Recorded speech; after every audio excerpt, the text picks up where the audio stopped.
Question number 1 পানীৰ বিদ্যুৎ বিশ্লেষণ তলৰ কোনটো বিক্ৰিয়াৰ উদাহৰণ A সংযোজন B বিয়োজন C অপহৰণ আৰু D তাপবৰ্জী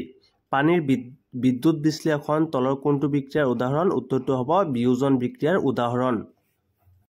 Question number 2 তলৰ কোনটো বিক্ৰিয়াত বিক্ৰিয়ক পদাৰ্থ দুটাৰ মাজত আয়নৰ বিনিময় ঘটে তলৰ কোনটো বিক্ৰিয়াত বিক্ৰিয়ক পদাৰ্থ দুটাৰ মাজত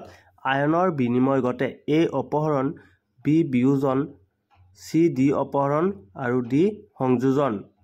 শুদ্ধ উত্তৰটো হ'ব C D অপহৰণ D অপহৰণত কি হয় দুটা বিক্ৰিয়ক পদাৰ্থৰ মাজত আয়নৰ বিনিময় ঘটে Question number 3 প্ৰাকৃতিক গেছৰ দহন তলৰ কোনটো বিক্ৰিয়াৰ উদাহৰণ A তাপগ্ৰাসী B তাপবৰ্জী C সংযোজন আৰু D অদক্ষেপণ প্ৰাকৃতিক গেছৰ দহন তাপবৰ্জী বিক্ৰিয়াৰ উদাহৰণ প্ৰাকৃতিক গেছৰ দহনত কি উৎপন্ন হয় তাপ উৎপন্ন হয় গতিকে এটো কি তাপবৰ্জী বিক্ৰিয়াৰ উদাহৰণ Question number 4 চূনশিল উত্তপ্ত কৰি পোৰা চূন উৎপন্ন কৰা বিক্ৰিয়াটো তলৰ কোনটো বিক্ৰিয়াৰ উদাহৰণ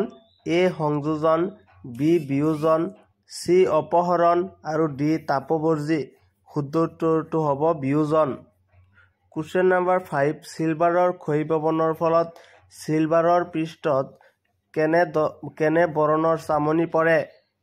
সিলভাৰৰ ক্ষয়ীভৱনৰ ফলত সিলভাৰৰ পৃষ্ঠত কেনে ধৰণৰ চামনি পৰে অপচন A কলা B হেউজিয়া C মুগা আৰু D মটিয়া শুদ্ধ উত্তৰটো হ'ব কলা সিলভাৰৰ ক্ষয়ীভৱনৰ ফলত সিলভাৰৰ পৃষ্ঠত কলা বৰণৰ চামনি পৰে